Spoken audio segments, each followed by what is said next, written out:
Nagliliwanag ka ba? Mabiyayang araw ng Huwebes, kapanalig. Kapistahan po ngayon ni Santa Martina ng Roma. Ito po si Sister Rose Agtarap ng Daughters of St. Paul para sa mabuting balita. Pagnilayan po natin ang Ebanghelyo.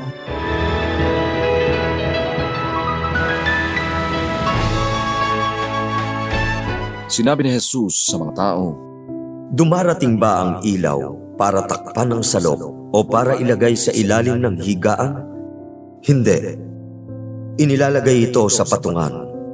Walang nalilihim na di nabubunyag at walang tinatakpan na di malalantad. Makinig ang mga may tainga. Isip-isipin nyo ang inyong naririnig. Sa sukatang ginamit ninyo, susukatin ang para sa inyo at higit pa ang ibibigay sa inyo. Bibigyan pa nga ang meron na, ngunit kung wala siya, aagawin sa kanya kahit na ang nasa kanya."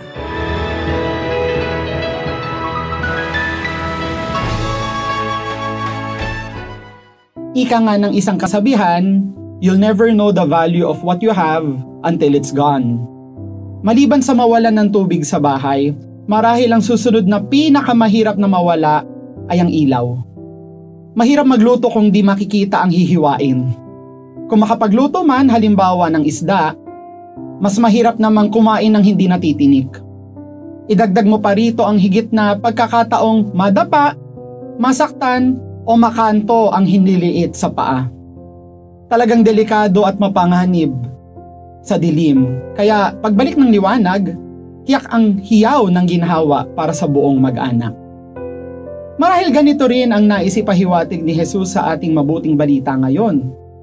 Sa gitna ng kadiliman, walang magsisindi ng lampara, ng kandila o ng gasera upang ikubli at sarilihin ito, sapagkat ang liwanag ay walang ibang magagawa kundi magbigay liwanag. Napakalinaw ng paanyaya sa atin. Hindi lamang pala sapat ang magbigay liwanag, kundi dapat siyasatin ng mabuti kung kaninong liwanag ang ating isinisiwalat. Ang liwanag na nagmumula sa pansariling katanyagan at pagkilala, o ang liwanag ni Kristo na maaaring lamang mabanaag sa mga pusong mabababa ang loob?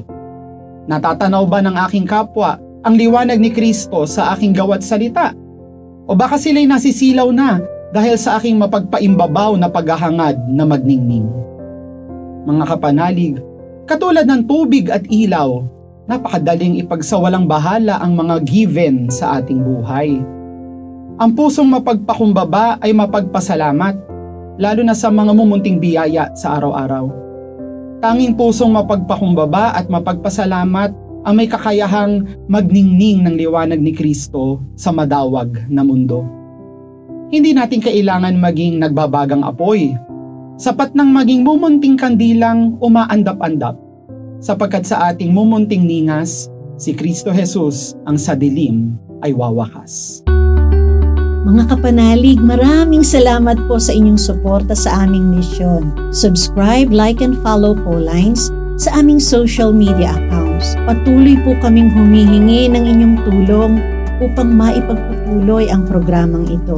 Maaari po ninyong ipadala ang inyong love offerings at donasyon sa aming donations channels. Makakaasa po kayo na kasama lagi ang inyong mga intensyon at kahilingan sa aming panalangin araw-araw. Ito pong muli si Sister Rose na nag-aanyaya sa inyong manalangin. Panginoon, gisingin nawang muli ng biyaya ng Hubileo ang pagnanasa namin sa kayamanang makalangit. Tulungan mo kaming ipalaganap ang kagalakan at kapayapaan ni Kristong aming manunubos sa buong mundo. Amen.